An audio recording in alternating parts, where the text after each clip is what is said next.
Hi everyone, welcome back. I hope you enjoyed your dinner. You will have dessert momentarily, but what we've decided to do is to allow our keynote speaker to have your undivided attention for the next 20 minutes or so. But before I get into that, I would just like to note that on your place setting you will find an envelope that looks something like that. And if you open it, you'll find something that looks like this. And you should look at that carefully because at the top of it, it says, yes, I want to support the Karen Furneaux Women in Sports Scholarship. This is a really important scholarship for us to actually talk to you about, and I'm pleased that our keynote speaker will get into that further. But please do keep in mind that the purpose of this scholarship is to facilitate money coming into the school to provide funding for students in the School of Health and Human Performance. So the scholarship donation sheets are in your packages, so please do consider making a donation today, or you can arrange to make donations on an annual or monthly basis, so please do have a look at that. So as many of you in this room likely know, Karen Furneaux is a three-time Olympian and two-time world champion and winner of over 50 World Cup medals. Incredible.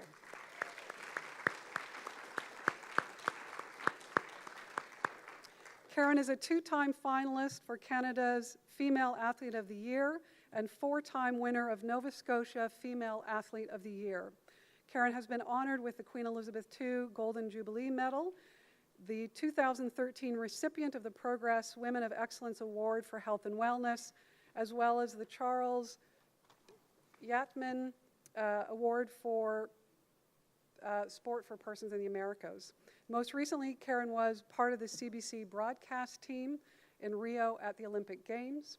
It's also noteworthy that Karen completed her master's degree from Health and Human Performance here at Dalhousie in kinesiology with specialization in sports psychology.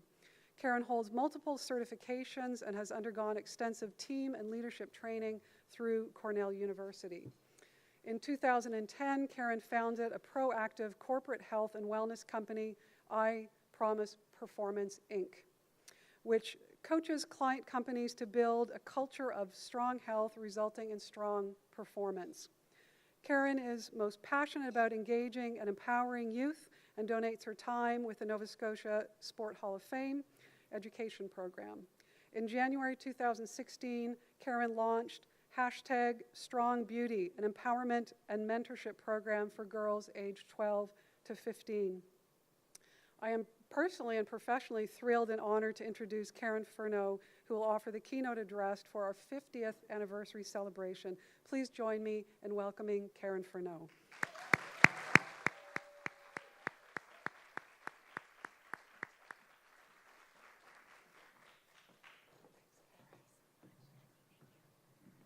Thank you so much. Good evening, everyone. How are we?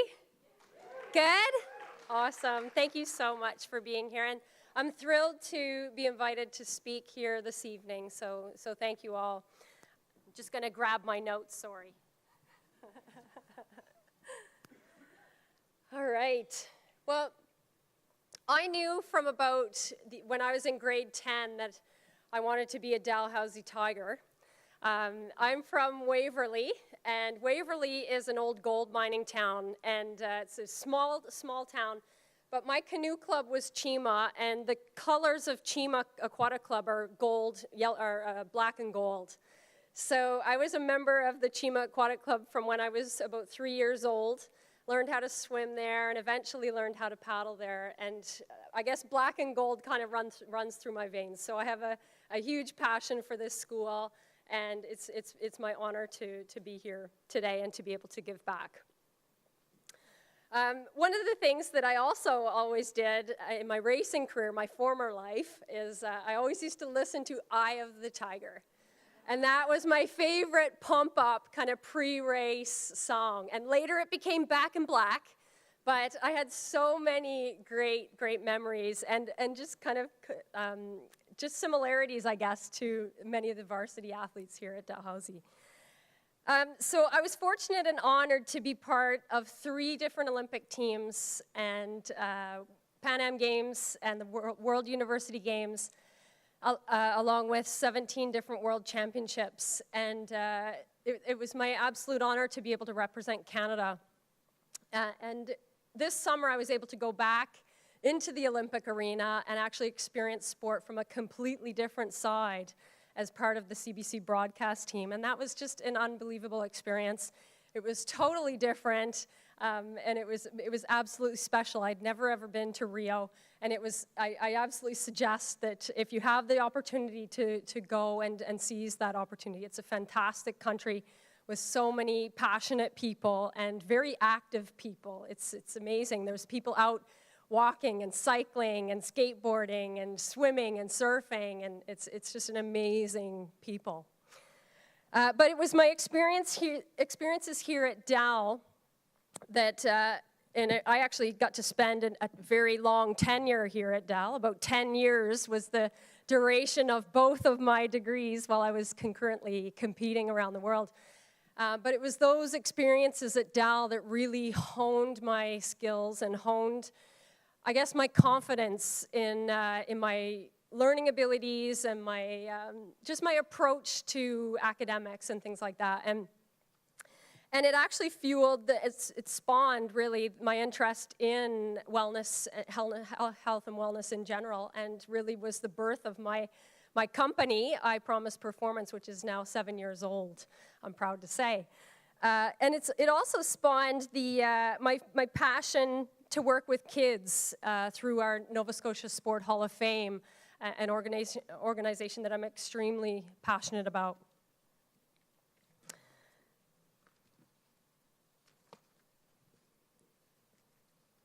And you know that feeling that you get when you're exactly where you're supposed to be?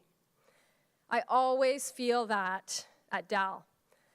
And I felt that from the first moment that I arrived here after my grade 12 year. My mother went to Dalhousie University, and she gave me a school tour, and I was hooked. I loved it. And whether I was chatting with other athletes during breaks during class, or whether I was talking to professors about my goals or about the plan and things like that, I always felt safe. I always felt respected, I always felt heard, and I always felt encouraged. And I remember, I also loved that if nothing else, at the end of the day, I knew I could get from one end of campus to the other end of campus in about 5 minutes flat, and I could also win any chin-ups competition on any given day. Thanks. I remember a conversation that I had with the amazing late Dr. Carolyn Savoy, with the intention, I was hoping to learn a little bit more about the master's program. And it was after my first Olympic Games in Sydney, and I decided to come back to school at Dal and study. And I remember her saying to me that the pursuit of a master's degree, no one can ever take that away from you. Once you go through that process and learn about yourself and actually attain that degree, and any formal education or any goal that you have as well. But specifically for me, it was important to achieve success not only in sport, but also in academics. And Carolyn was really a pioneer and a mentor for me for that, and for so many of our women athletes as well. And this message this evening is around harnessing potential through personal leadership. So if you'll indulge me, I have an acronym. I always present with acronyms. The word is LEAD, and the first letter L stands for learning and growth.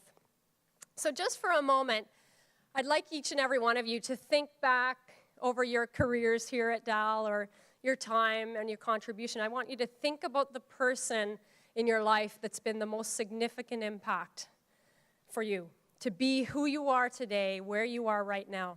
Just for a moment, just remind yourself of who that person is, and just say a quiet thank you to that person in the spirit of the season and the evening. And now, what I'd like you to do is turn to the person sitting right next to you and either give them a fist bump or a high five. And I'd like you to say to that person, thank you for being an awesome leader. Thank you for being an awesome leader.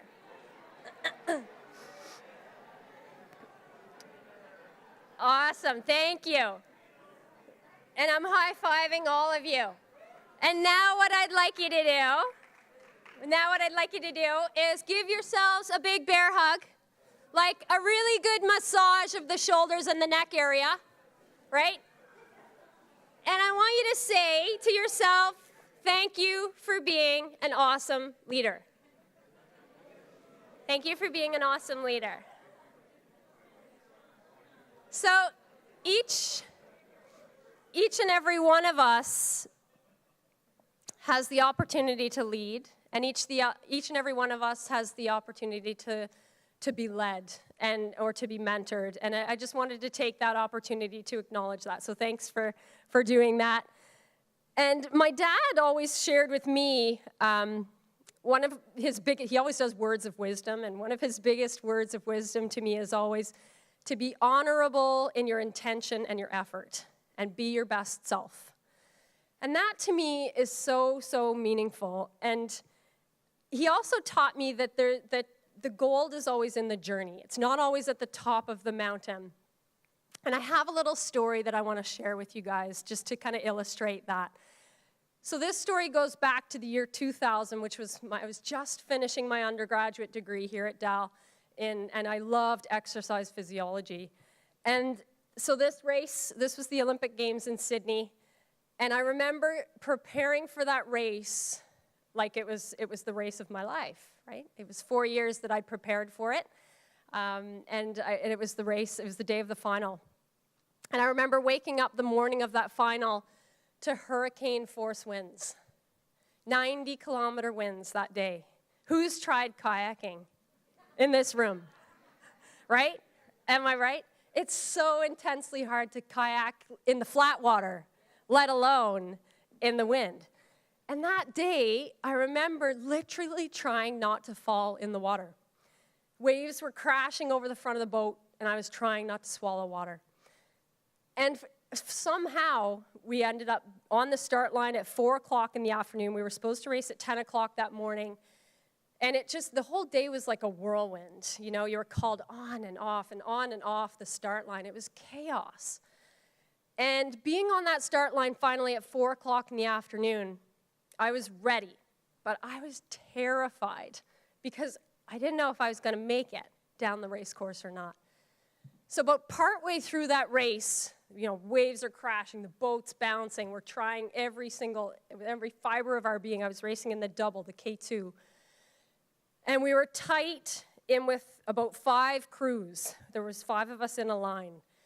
And we crossed the line in 5th place. We were favored for a medal, 5th in the world. And I felt empty. I felt like I'd given absolutely everything that I could physically, mentally, emotionally. I was done. But worst of all, I felt that I'd failed. And I held that feeling for a few minutes as I was circling around in that cool down area. And I thought of the kids at my canoe club at Chima who were watching that race live. They were having a sleepover, and they were all staying up really late to watch that race. And my thoughts went to them. And my message was the one that my dad gave me, is that there is gold in the journey.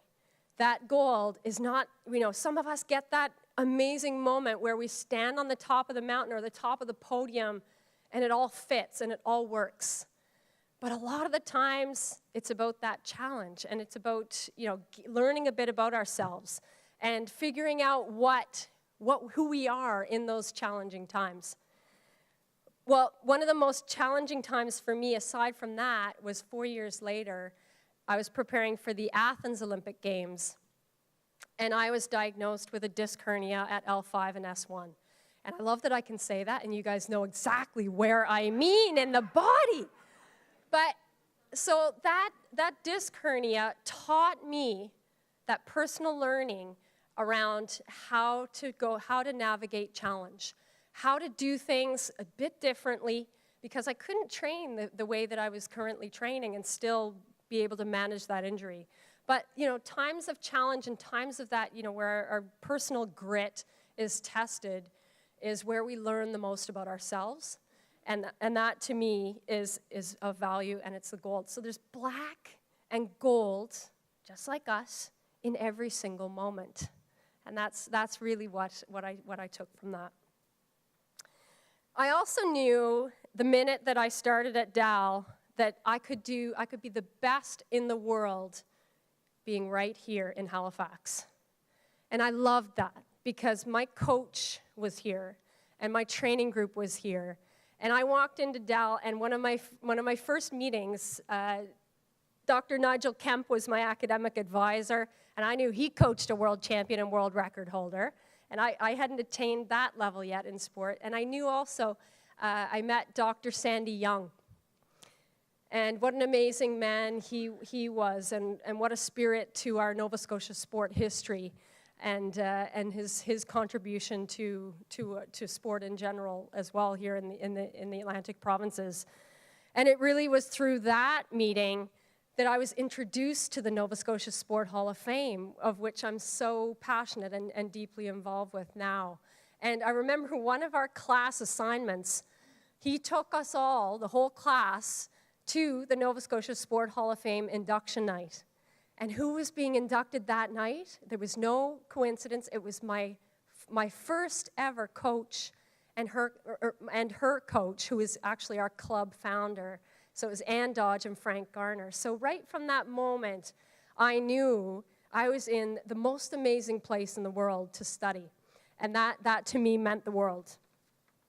And so many other professors, lots of you are in the room this evening. Each and every one of you has made such a significant impact on me. And I thank you all for the work that you do and for your connection to the students and to the faculty here at our school.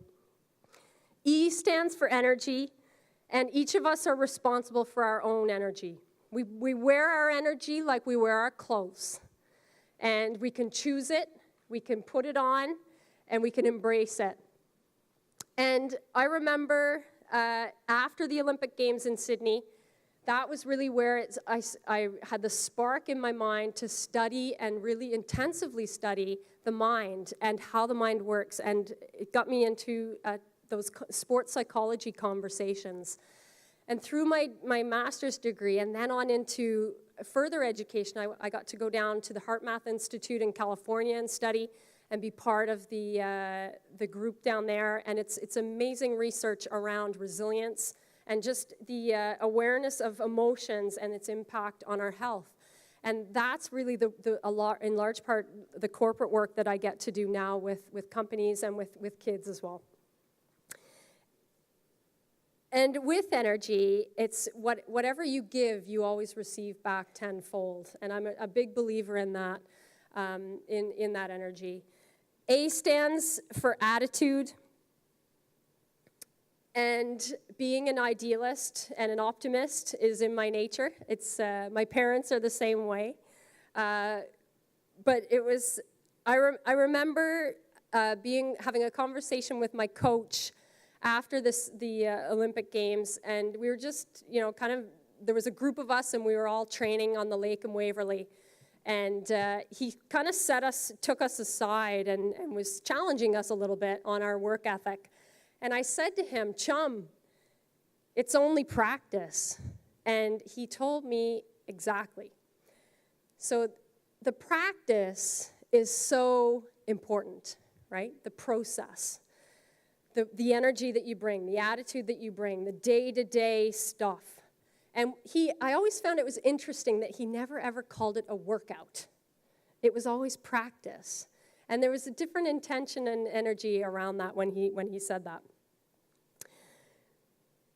So each of us has our own journey with health and wellness. And there's the combined knowledge and experience and expertise and passion that's here in the room this evening. I hope that you seize it. I hope that you connect to it and stay connected to it through mentoring or something like that. And just be part of this amazing alumni community that we are here at the School of Health and Human Performance. most recently, in my retirement from professional kayaking, I've taken up the sport of golf. Golf's my new favorite. I absolutely love it. And my golf buddy, Lori, can attest, and she's also a sports psych friend of mine, she can attest that attitude is everything, right? It can raise you to a new altitude, or it can put you off into the fescue and all the way off into nowhere land. But as in anything in life, it's about standing tall in those moments. Standing tall, whether it be on the tee box, on the podium, in front of the podium, or at the boardroom table. It's about standing tall and breathing and just really embracing the moment, but also trusting every ounce of experience that you've had to that point to get you to that moment, and know that you have everything that you need in that time. D stands for discipline, and that's about taking it one step at a time. So building momentum, building connections, building collaborations, having those conversations. And I like to talk about the power process. Well, power process is that present practice that I just spoke about, and really having that the intention of doing that supreme focused effort. So now more than ever, the performances and contributions of women are inspiring so many, and our women's team in Rio was such a great example of that, lifting the performances of our entire Olympic team and the whole nation. On the corporate side, we're moving towards a time where voices are equally heard and equally respected and equally paid, but there's still work to do. And in the research world, I'm sure it's the same way. Our field is becoming ever more prominent and important in today's workforce and in today's government and policy building. And having the guts and the grit to lead and means stepping outside of your comfort zone just a little bit sometimes, challenging that status quo and doing the things that not everybody does. And this is similar to the challenge of being a student athlete. I'm deeply honored to be here tonight, to be asked to speak at our 50th anniversary celebration. And I'm also humbled to be given the honor to announce our scholarship that's intended for young, upcoming, promising women student athletes here at our school. Encouraging young women to be a driving voice in that wellness conversation.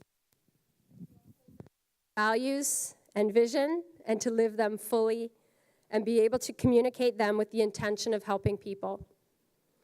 And it's because of you, each and every one of you, that so many strong, beautiful women can continue to foster her leadership here at Dalhousie.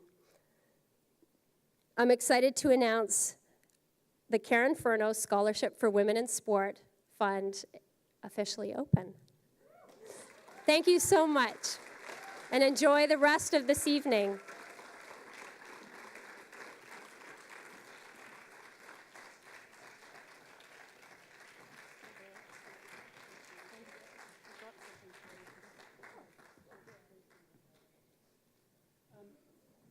Thank you so much. Thank you, Karen.